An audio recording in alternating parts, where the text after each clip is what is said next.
Good afternoon, everyone. Welcome to the panel talk Sunscreen Sustainability Practices Around Europe, part of the festival of the Music Tourism Festival program organized by Boutique. So Boutique is doing a great job in promoting Italian cultural and musical heritage and its places through music tourism projects, collaboration with local organizations, music venues, and festivals. And I'd like to take this opportunity to really thank them for inviting me to moderate this panel. I'm Luigi Cernigliaro, Sustainability Manager at Live Nation Italia since last June. In this role, I support the development, implementation, and monitoring of a sustainability program for the music festivals and events organized by the company. And I'm also a PhD candidate in sustainability management at Sant'Anna School of Advanced Studies in Pisa. My research focuses on the cultural events and how cultural events and festivals in cities can contribute to a more environmentally friendly transition. And what I'm doing is to try to explore the role of festivals in broader strategies for creating greener and more just urban environments. So today we are here to explore how the cultural dimension can drive efforts to reduce environmental impact of music events. And we will also try to question how cultural events can generate value from a sustainable development perspective. We will delve into Italian and foreign case studies, exploring best practices and models for measuring the impact of music events. And we are doing it alongside three amazing experts in the field who I'm thrilled to present to you. To begin, it's my pleasure to introduce Alessandro Mazzone, a general manager and art director at Forever Green, a cultural social enterprise which he co-founded in 2010. In this role, he has overseen several cultural projects and event formats, including the electronic music and performing arts festival Electropark in Genoa. Since last year, Electropark became a member of the Green Deal Circular Festivals, a network of festival organizations that stands for a future-proof, circular, and climate-neutral festival industry. And Alessandro will share with us insights into this network and the sustainability journey of Electropark. Next, I'm excited to introduce Rob van Wegen, Sustainability Coordinator for Eurosonic Noorderslag, ESNS. ESNS is an annual 4-day showcase festival and music conference held across venues in Groningen, the Netherlands, and is also part of the Green Deal Circular Festivals. As a former festival producer, Rob has developed a very pragmatic approach to sustainability, and among his many projects, he has documented his experience in making events more sustainable in a roadmap canvas, a tool for cultural organizations that we will present later on. And last but not least, I'm thrilled to introduce to you Matilde Breda, evolution guide and architecture specialist at Nativa. Nativa is a regenerative design company that supports hundreds of enterprises in evolving their business and accelerating their transitions towards regenerative models. Matilde has also worked on projects with municipalities and events, assessing impacts and developing improvement plans. And among such projects, there is a new protocol for regenerative events, which Matilde will discuss further during our conversation. So thank you all guys for joining this panel. Before handing over the floor to you, I'd just like to remind the audience that over the next few days on the website where you are watching the live broadcast on the social channels and on the social channels of the Music Tourism Festival, there will be available the links to the resources and case studies mentioned in this panel. So that being said, Alessandro, I'd like to kick off with you, if that's fine. Yeah. And I'd like to start asking you if you could tell us more about the Green Deal Circular Festivals. So what it is, how did it start, and which are the main goals of the network? Yeah. Floor is Yeah. yours. Hi, everyone, and thanks and thanks for having me at this panel. And so my name is Alessandro Mazzone. I'm General Manager in Forever Green and the Artistic Director of Electropark, the electronic music and performing arts festival based in Genoa until 2012. And so since 2022, Electropark has been part of the Green Deal Circular Festival network. And it is the network stands for a future-proof, circular, and climate-neutral festival industry, as you said, and 49 ambitious festivals from 17 different countries participate in this Green Deal. And yeah, they have committed themselves to achieve circularity by 2025. The network boosts innovation, monitoring of impact, exchange of knowledge mainly, and collaboration in the European festival world. So the festivals focus, the Green Deal Circular Festival focus on 5 themes, especially. And so energy, food and drinks, travel and transportation, materials, and water and sanitation. It is a project supported by the Dutch government, and this is specific Green Deal is an international cooperation, and there is no direct relationship between the Dutch and the European Green Deal. So, but what is a Green Deal? It's, I think, a good starting point. It's an accessible approach for organizations to collaborate and work together with the governments and sustainability development, and to overcome barriers when taking step towards sustainability, to help implementation and accelerate the transition to a sustainability economy. So the deal defines the initiatives, the actions, and the input by the participants, so by the festival participants. And so I think you can show the first slide. So because another good question is what is expected from festival organizer. Until 2025, participants festival organizers will actively contribute to the development of a model circular festival, sharing knowledge and best practices for the purpose of developing the circular festival model, working together in different groups to identify barriers and stimulate innovative solutions, and drawing your own circular roadmap focused on 5 themes of the Green Deal Circular Festival, defining targets and actions in order to reach a higher level on the circularity ladder. So starting from the ultimate goal that you can see on the slide, we are focused on find feasible targets in order to reach different an higher level towards the goal. So our intention is to translate into plans for concrete action. So in a precise roadmap with different meetings working together, and then also in some not only online meetings but also in a presence. So we have to share our activities, our actions, in order to share knowledge about the different themes. And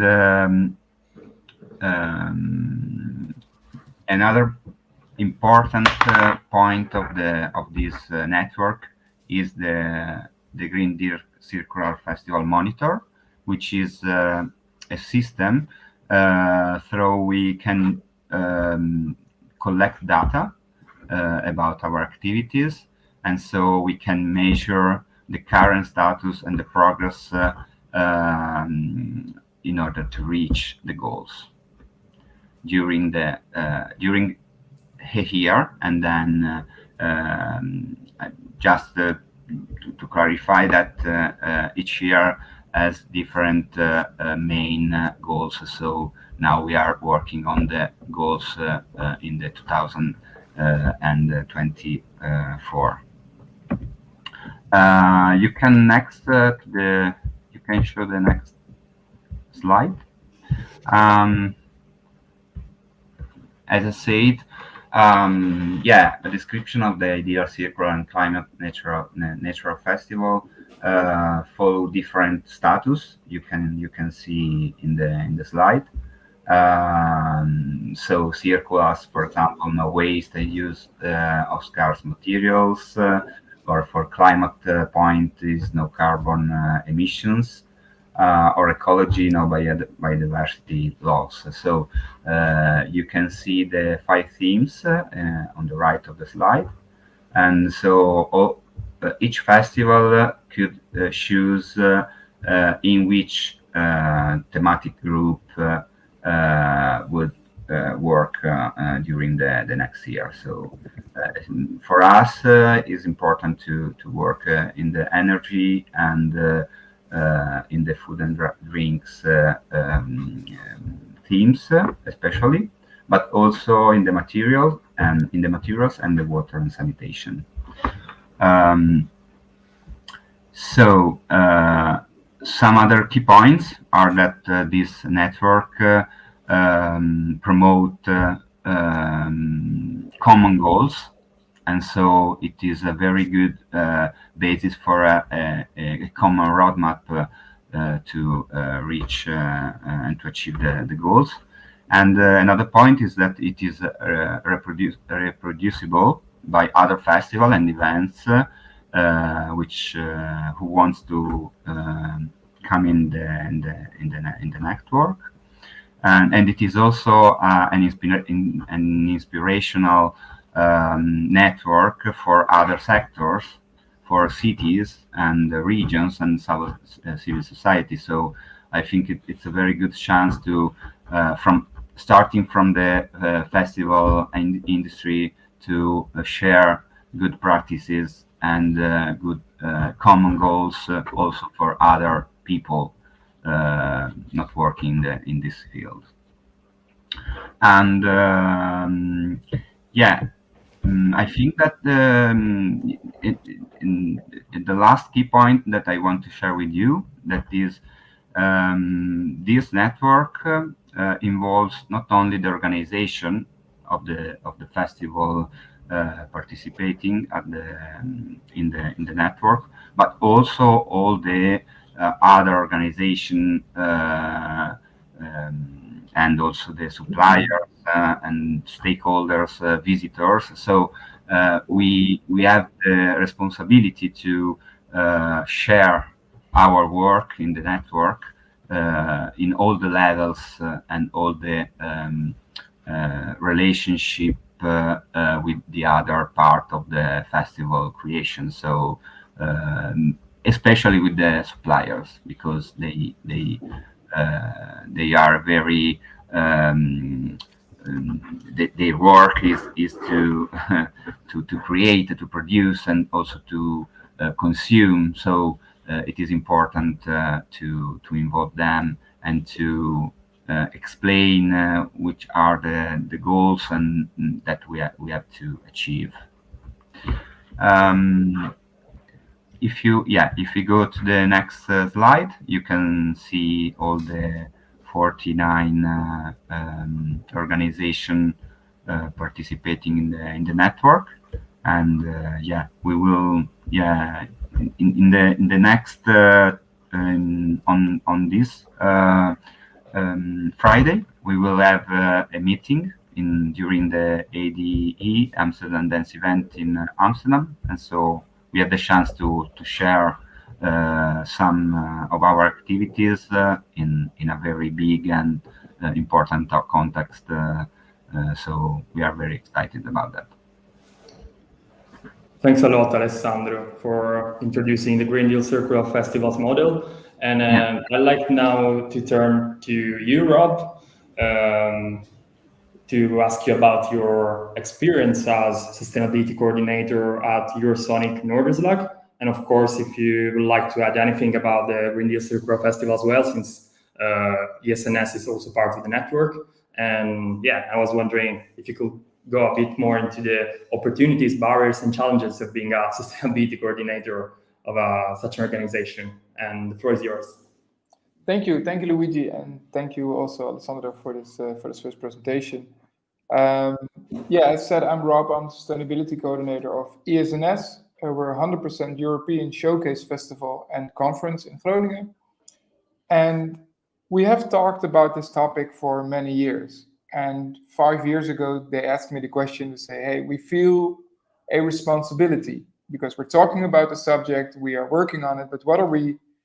We're trying out few things, we're experimenting something here, we tried something there, but a lot of times it's just small actions. And how do we build this into something stable, something part of the whole organization?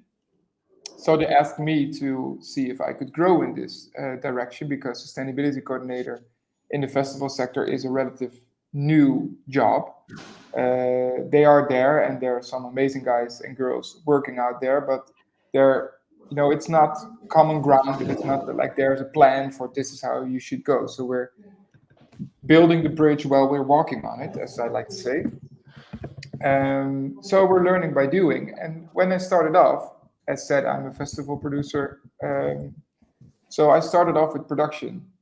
So I was thinking about reusable cups. I was eliminating our generators. I was working on recycling materials, all that kind of stuff, and working on our food program.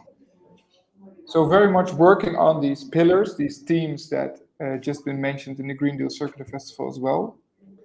But for every year I worked, the importance of the subject began to grow, and it also started to expand.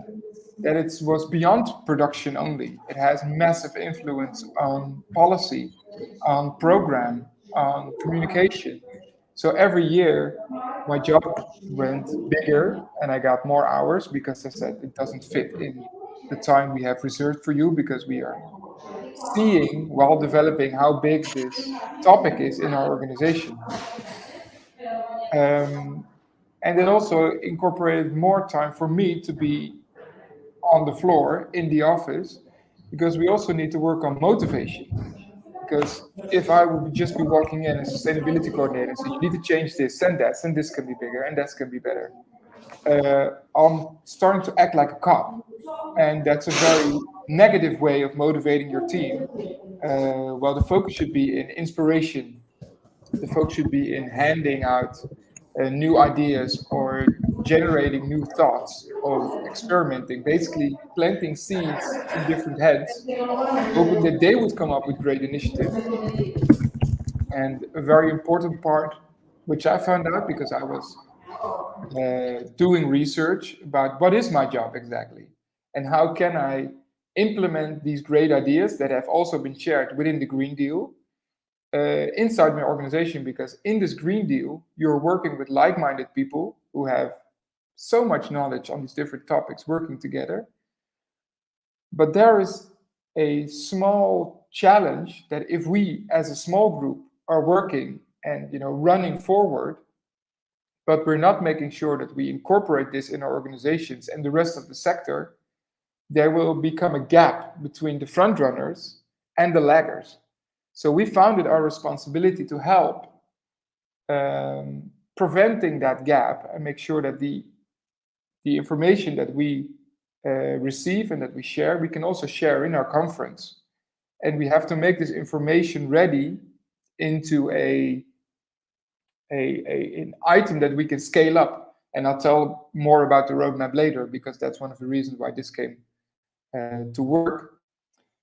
But in the transition, there are 3 phases. The first one is awareness. So people should become aware about the importance of the subject, and it's something of their responsibility to work on it. The second step is intervention, and that is actually putting action to these words, saying, okay, but if we want to become more sustainable, we won't accept this anymore, or we need to fix this problem or that problem. And it might not always feel comfortable, but it's something necessary to do. And the last step is system change. And that is what the Green Deal is working on. The aspect, the dot on the horizon to become circular in 2025, to have this element implementing in the whole organization. And that that asks for exploration, innovation, but also for us to fuck up. So because not everything we try will work, so we'll learn, we'll become better, we'll transform into a different version B of an idea. And once it's perfect or good enough, then it's something we can share within the sector and say, okay, we fixed the small items and the small problems. Now we believe it's good enough for you to share, because we see the festival as a mini society, a small world where everybody can drink, eat, sleep. We need energy, we need water, we need all these themes, all things we need in the city, but we are temporary because we build up every year. We can adapt to the newest elements every year. And everything is implemented because everything is on the floor. We don't need to dig a hole to get to your power supply. It's just there on the grass field or in the city. So we can experiment smaller things without the issue of a whole city collapsing. No, it's just our festival. We can build some backups in there. So we have this possibility to thrive for quick innovation and quick change in the element of our city. And that's the responsibility we have also towards society, that we have a role to play. And even the European Commission said it, without the help of the cultural and creative sector, it will be very tough to reach our European Green Deal goals. So we have a role, we have a responsibility, and we have the possibility to help in this transition. Because of the time, I'd like to give it back to you, Luigi, and I'll get back to it in the second part. Thanks a lot, Rob. Thanks a lot for picturing all the challenges and opportunities that being a sustainability coordinator in such an organization and within the framework of the Green Deal Circular Festivals presents. And I think you're right in terms of thinking events as seeds and thinking about the ecosystem as a sort of as the soil, where basically the events have to thrive, and about the role that motivation and plays in this process, in actually motivating also festival production teams and all those involved in the process to act like a team and not like isolated entities. And I'd like now to come to Matilde. And I'd like to ask her more about her experience with Nativa, and in particular about the activities and projects that she has developed, that you have developed around event sustainability, such as the regenerative event framework. So please, Matilde. Thank you, Luigi. So yeah, I'm Matilde. I'm very happy to be here, and thank you so much to Rob and to Alessandro for their sharing.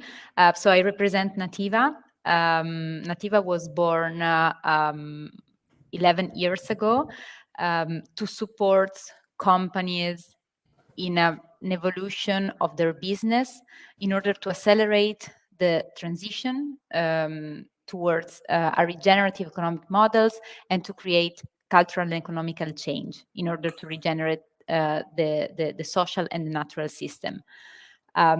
So what I just said, you could ask yourself then why you're here. Like you just said that Nativa was born in order to help companies evolving. So what's the deal with events? What's the deals with festivals? So what happens is that some years ago, we're starting asking ourselves and becoming aware of the huge potential of events in the transition towards sustainability.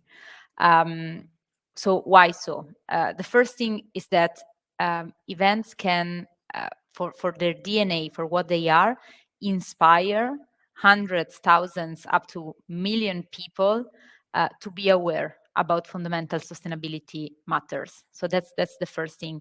And the second thing, which is very, very important, we used to feel the transition and the sustainability with some anxious feelings. It's scary. It's like, what can I do? And the role of events is that it can help people understanding that they can act while keep having fun, keep being happy, and with a positive mindset. This is very important. Like when you are at an event, you're happy, you're enjoying yourself, you're with other people. And events can really say to you, okay, you can do this and still work towards sustainability. So this is the first reason why we decided that we needed to work with events. And the second reason is that events have a very wide ecosystem of actors that works around events. And so the organizer of an event, as also both Alessandro and Rob said, can really push all these actors to work together in order to find more sustainable solutions, and maybe in order to collaborate to invent more sustainable solutions, because some of the solutions are actually not even available for events right now. And when I'm talking about actors, I'm talking about, of course, the public, as I said, about the local communities in which the events are, but also about the partners, the sponsors, the suppliers. There are so many companies, groups, institutions that an event can work with in order to evolve. This is why we started this journey, and what we decided is, okay, we work with sustainability for so many years. The co-founder of Nativa worked with sustainability even before founding Nativa. So we took what we knew and we put it at disposal of events, and we try to create a framework, something in order to help events to evolve. So I'm going to show you just one picture that I hope is helping me telling you a little bit more about this tool, this framework. So as you can see in this graph, we really want to help events to evaluate and design their evolution at 360 degrees. So considering sustainability in a very systemic way. So we are considering the environmental impacts, we are considering the social impacts and the economic impacts, because they all together they create the sustainability profile of an event. We have a tool that assesses the event towards about 150 questions, which are both qualitative and quantitative. The qualitative part measures the alignment of the design and operation of an event with sustainable principles and sustainable practices, while the quantitative part collects data about the concrete and quantitative impact. As you can see in this graph, we structure the tool in order to measure the impacts based on the 5 most material topics for an event. So I'm going to start from the top. We have circularity, which of course is materials and waste throughout the whole life of an event. Then we have natural capital, which are the impacts on ecosystems and biodiversity. Then we have climate resilience, of course, emissions, the measurement and the management. And then we have 2 axes that help us more with the social and economics part, even if, of course, all axes are very deeply interconnected. One of these is education and engagement. Education and engagement, of course, is very, very important for events for the reason I just said, because it involves the promotion of sustainable behavior, raising awareness, and activate individual commitments. And I just remind you that when I talk about this, it's not only about the public, it's also about the suppliers, the partners, the sponsor. And then there is the well-being, happiness, and health. So the generation of well-being for all the stakeholders, of course, considering as a priority usually the participants, the workers, the local communities. And this, of course, includes the economic well-being. On the bottom here, you can see some of our main sources, which are the sources that we have been used throughout the whole life of Nativa to help the evolution of companies, and that we decided to use in order to create this tool. So these are our bases. And then another thing I want to say, here you can see these 2 profiles. So the bigger the profile, the more aligned is the event with sustainable principles and sustainable practices. But as I said, this is not only a tool to evaluate, but it's also a tool to evolve. And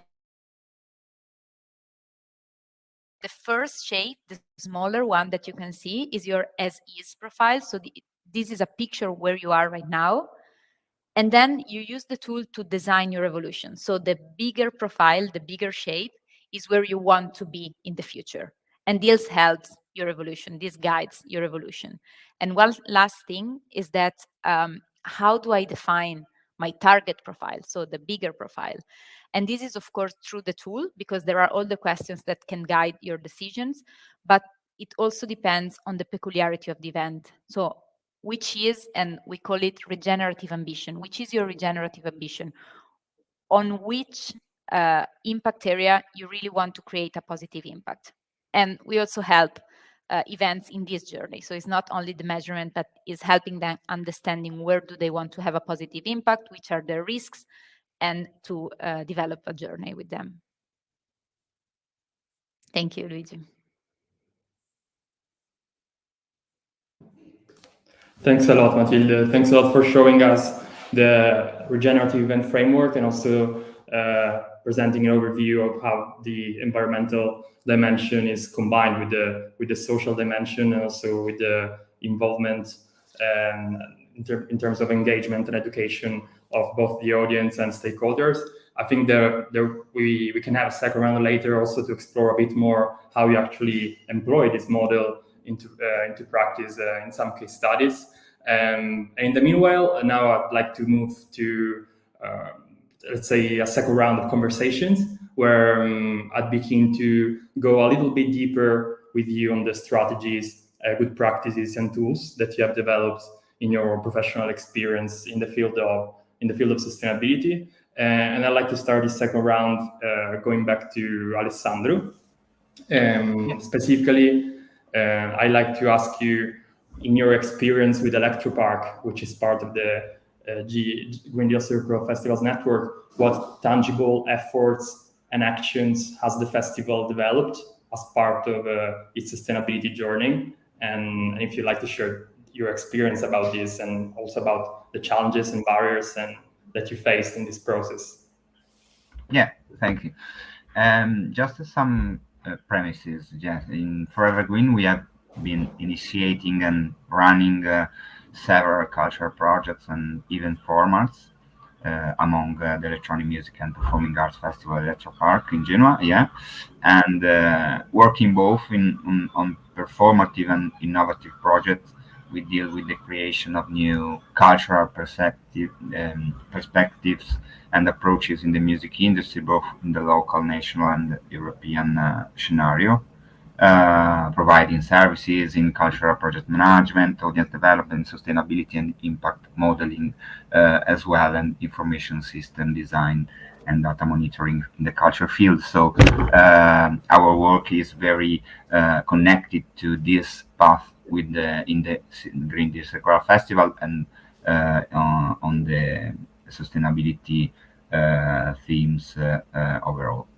As Electropark, we are aware of our impact on the territory, for sure, and we believe that the world of events and the music industry can no longer remain indifferent to the profound emergencies that our planet is going through, from the climate to the humanitarian aspects. So, and that's why we have increased our efforts in the recent years, and will continue to do so in the future. So, starting from these promises, I'm happy to share with you some of our main activities on sustainability during the last 6 years, more or less. So we started during the 2017 the activities of the valorization of the territory in collaboration with a lot of territorial stakeholders like Coldiretti Liguria or Cooperativa dei Pescatori. And so during the 2018, Electropark completes the social impact assessment report of their activities carried out between 2015 and 2018 in the district of Pre, in the historical city center of Genoa. And during the 2019, all the organization, all the members in our organization participate in an empowerment path on the 2030 agenda, and sets the priority sustainable development goals that will be in our activities. So I think it's important to share and try to transfer this sensibility also also with all the members in your organization, because it's important, because sustainability is in all of our activities. No, so you have to transfer this part and the sustainability importance and approaches to all of the members. So during the 2000, that's why during the 2020 a new human resource dedicated to the sustainability issues is added to the organization, in our organization, with a very specific vertical function, in order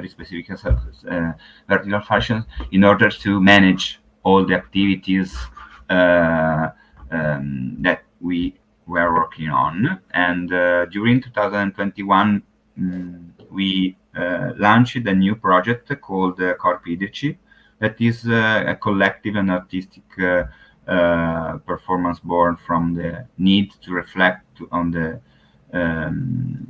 the relationship between water and the city of Genoa. And during the in the same year, Electropark received also the plastic-free festival certification from World Rise Onlus. And at the end, last year, as I already said, Electropark joins the Green Deal Circular Festival. So, and I think that it is the good way to make more structured all the activities we are working on. So, especially during this year, a new project is launched called the Darsena 3000. It is a project for the digital and energy transition of the Darsena, which is a neighbor in Genoa.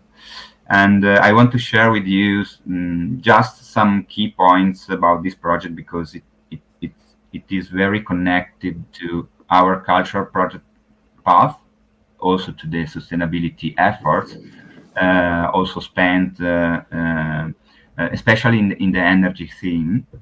And it is a project aiming to renew and regenerate an urban area in Genoa, where our festival Electropark takes place. And the project is supported by the Italian Ministry of Culture, thanks to the TOC PNRR fund. And the project is called Darsena 3000, which is the name of the neighbor, and where the project takes place. And the vision is to create a cultural and creative district involving a multi-sector stakeholder, from the third sector to the public bodies, but also cultural and creative and cultural enterprises, etc. And the goals are related to the digital and energetic transition of these cultural enterprises working there within the project. So the project is to amplify and to transfer knowledge to other organizations like Forever Green. And one of the partners is an energy provider called Duferco Energia, whose office headquarters is in the same neighborhood. And so that's why it is a very key partner to start a renewable and energetic process within the project, which will also involve the suppliers, especially from the food and beverage and technical sector, especially. And the main outcome, for us, is to contribute to the ecosystem creation around these themes, the energy theme, through the implementation of an online portal online portal website, and which we will contain all the activities that in that area, so useful for both marketing and selling activities. And it's important for us because it's like a new infrastructure, and the sustainability is a very main topic in this project, and I think that we have the chance to improve in a small city, because Genoa is a small city, a very good practices to promote in the cultural ecosystem. Thanks a lot, Alessandro. I think there are some interesting key points emerging from your experience, including the role of certification in the sustainability path that both you and Matilde with ISO 2121 showed us, and also the underlying concept of knowledge transfer and shared responsibility, which are common to all of your tracks. And I'd like now to turn back to Rob, and I'd love to hear more from you about the roadmap canvas on sustainability that you developed. You mentioned the lack of planning as one of the main challenges in the sustainability path, and I was curious to ask you more about this tool that you developed. So is it aimed at, and how does it work, and like what benefits people like Alessandro could have it by using it for their festival? Yeah, thanks. Well, when I started off with this challenge, and when we just came on with the Green Deal, one of the challenges is that you should build a roadmap. So you should work on measuring to know where your impact lies, but also to build a roadmap on how you're going to get there from this point towards circularity. And I started off with a blank page, and I was just sitting there for hours like, okay, but where do I start? How do you create these ambitions and make them feasible and realistic for your organization? And because I was struggling, I started to do my research, and I thought, if I'm having trouble, maybe other organizations have trouble as well, to look ahead into the future and make plans that feel realistic, that's our motivation, that feel positive, and you say, okay, we can actually do this if things go right. So I built the system, and just for you to know, it's open source. So I'm going to give you a crash course right now. It's not that I'm selling this, because all the information is out there for you all to use. And basically, if we go to the first slide, this roadmap, it is built for events, but because of the research of it, it's very open. It's a lot about transition. So also other organizations can work on it. Only the examples that I know, so the knowledge that I have, that has been based on festivals. And you see in the bottom, you see circular festivals. They helped me, and in the building of this prototype, or in the first prototype, to make sure that I can help other festivals as well. If we go to the next slide, you'll see a model that I built, or actually I am inspired by other models, but if you want to have a vision and really get there, there are three things that are necessary. The first one is motivation. I talked about it a little bit earlier in the first part. The second part is knowledge. What knowledge do you already have, or what knowledge are you missing in your organizations to get things done? And the third thing is actually doing stuff.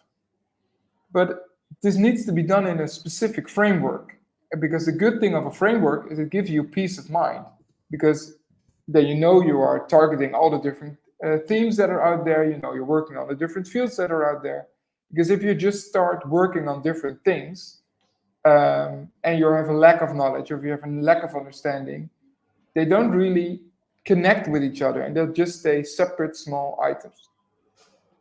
The second thing in the next slide is about timing, because we're already late. There is climate change happening. There are a lot of things, so we are already way out of time. So that's the first time element we have. That's the urgency of, society and the world. But the second time frame is very important, and that's about how quickly can your organization change. Because if you do what you do, you're in your comfort zone, and that feels safe, that feels nice, but you have little learning. You're growing every year, but it's little learning.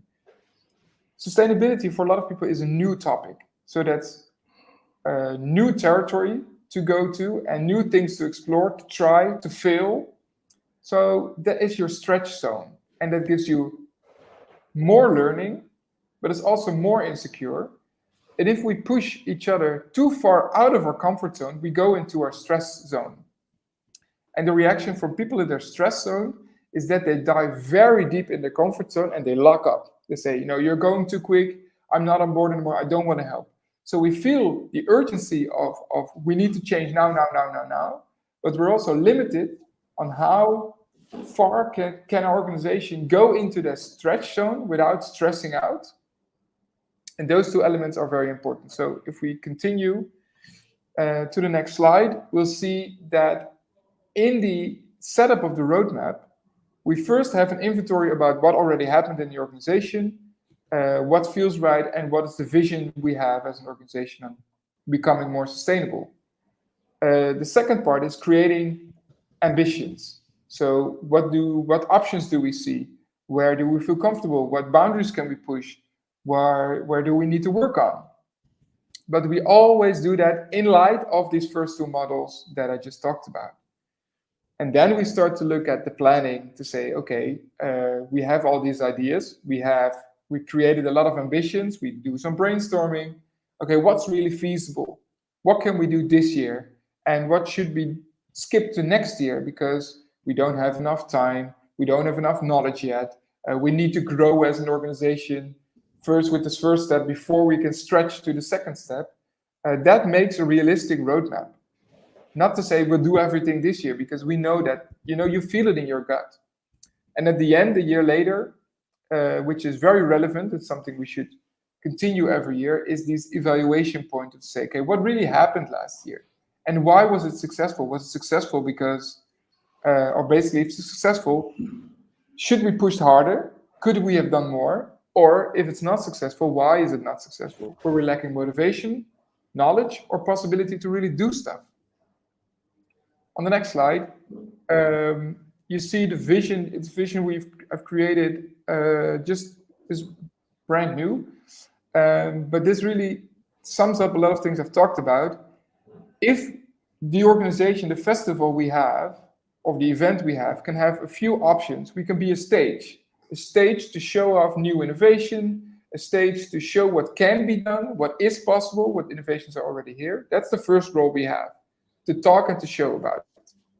The second role is develop and implementation. Said, let's try and experiment. Alessandro was just talking about a new experiment. Try out new things. Push further. Try if we can max it out, if we can implement new technologies that just have emerged. Because we are adaptable every year. And the third option we have is to push. To push on change, to push on doing more, to push on going towards the next level. And we can do that in our own sector, in our own organization. So we as an event need to change. But we should also do that in our sector to help develop the whole sector. Because if we do it on our own, if we only become green as one organization, we're not helping society. We're not helping the world. We're just cleaning our own sheets. So we need to also implement stuff, scale up towards the sector.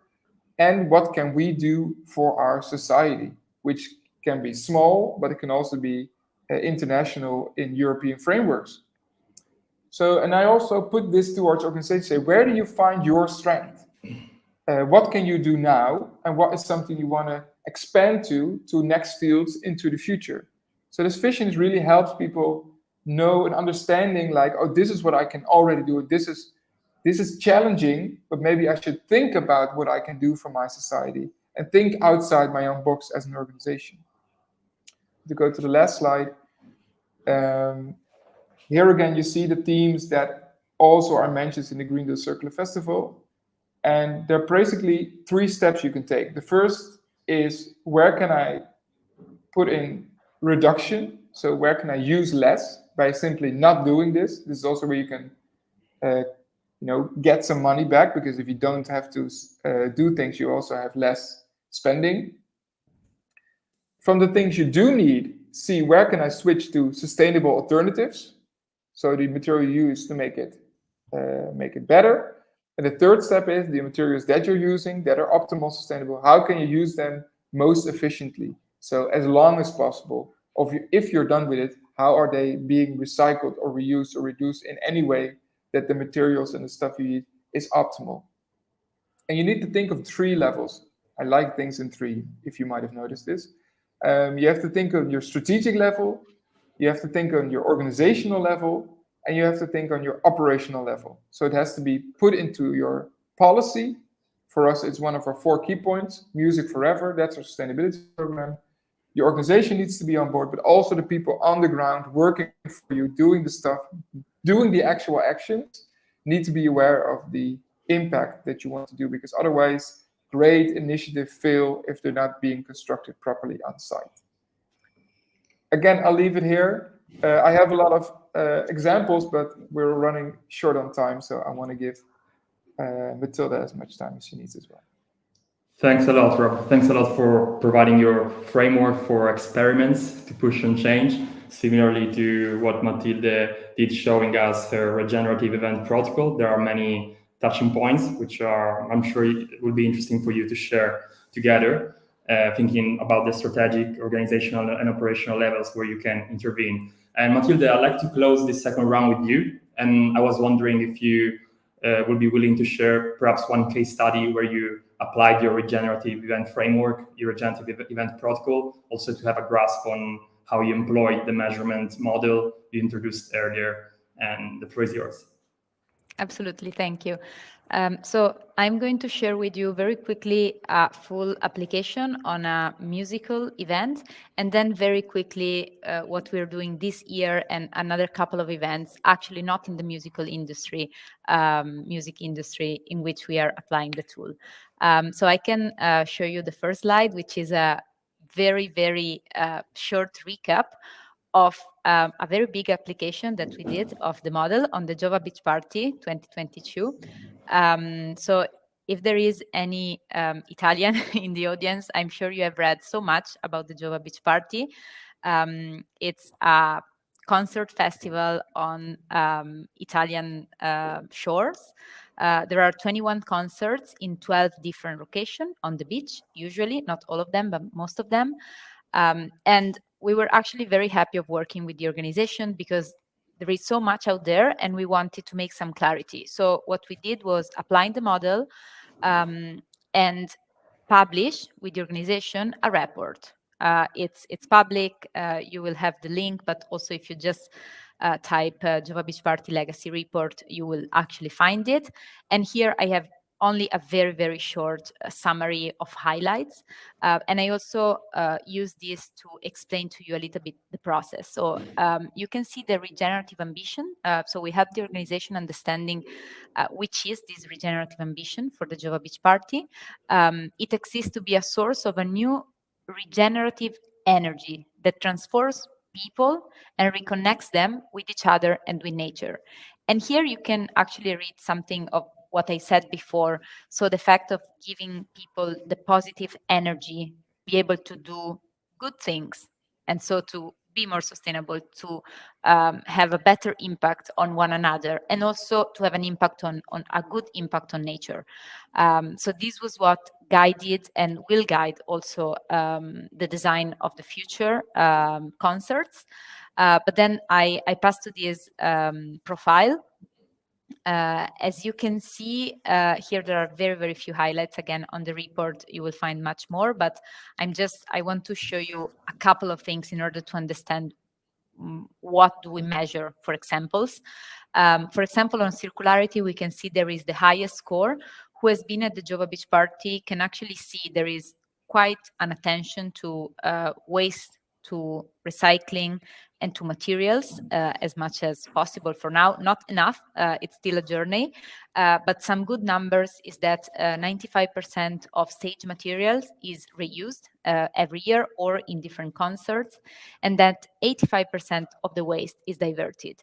And one thing, again, who has been at the Jova Beach Party remembers the bins, the recycling, but the other thing that we monitored, we actually went to a couple of them, and is that all the waste that remains on the ground, because at a certain point people don't want to go and look for a bin anymore, is collected and is separated. And this is very important because this is an effort that actually goes beyond the common practice that we have seen. But of course, here you can see also, we don't only talk about positive actions, but we also talked about challenges and commitments. And there is a commitment from the organization to reduce the waste production and the single-use items in future edition. I'm going to pass to the social ones. We can see that these are the other higher scores. And this is an opportunity for me to say to you, how did we measure this? So one very important tool were some surveys that we shared both with the local communities, with the workers that worked at the event, and with the public. One example of positive result is that 85% of workers said that they have a high level of serenity at work. And another very interesting thing is that almost 100% of participants said that the event contributed to their happiness in a very high level. And I want to share you a couple of numbers because this is very interesting about engagement of the people. So the Jova Beach Party had about 530,000 people attending to the concert overall. And we had more than 400,000 answers to the survey. This is incredible, but this again shows the level of engagement that an event can create. So this was very important for us. And I'm just going to share maybe one example of commitment about education and engagement.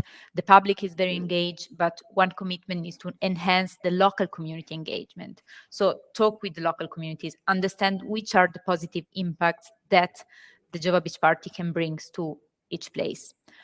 And I'm just going to talk very, very quickly about climate resilience. The challenge and the reason why this is the lowest score is actually that there is no measurement of the emission. There was no measurement, so there is a commitment for future measurement.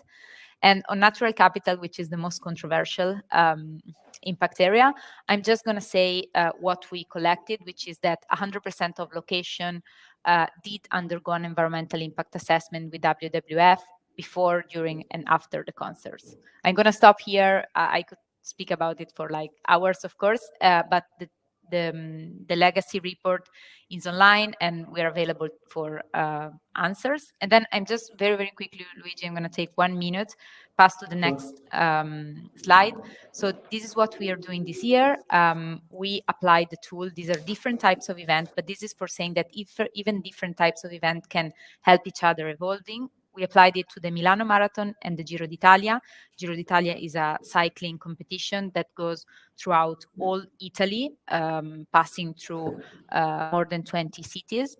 And the report will be available soon, so you will be able to see them, to read them.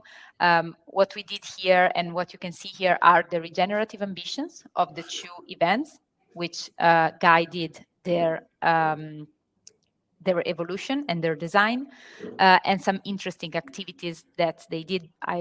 For example, we did run the relay marathon, and we ran with a balloon containing the quantity of CO2 that you would avoid if you run or take the bike for 4 kilometers instead of taking the car.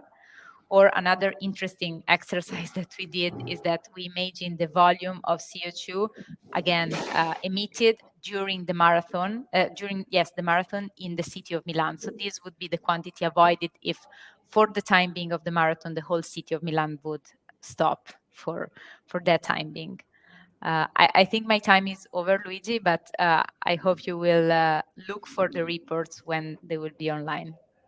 I definitely will, Matilde. Actually, thank you for sharing such an interesting case study. Also, great timing. And I think it's a great way to close our panel, because the Java Beach party for sure will definitely spark the interest to our audience. And I'm sure there will be many questions that audience would like to direct to you. And for these, as I touched upon at the beginning, there will be the opportunity to share questions, curiosities, and also our speakers will share their contents, their materials for you, so there will be entirely available to you. And I'd really like to thank you all for taking part to this great panel. Well, I hope it was a great panel for you too, and I'm also directing the audience in this sense. We try to explore how individual events might be made more sustainable, more environmentally friendly, but I think we tried also to let's say to think about how cultural events can generate value, so in a sustainable development perspective, going beyond the strictly environmental dimension. And hope you enjoy the panel. Thank you again, Matilde, Rob, and Alessandro for taking part in it, and thank you to Boutique and Festival del Turismo Musicale for hosting us. Hello, bye everyone. Thank you.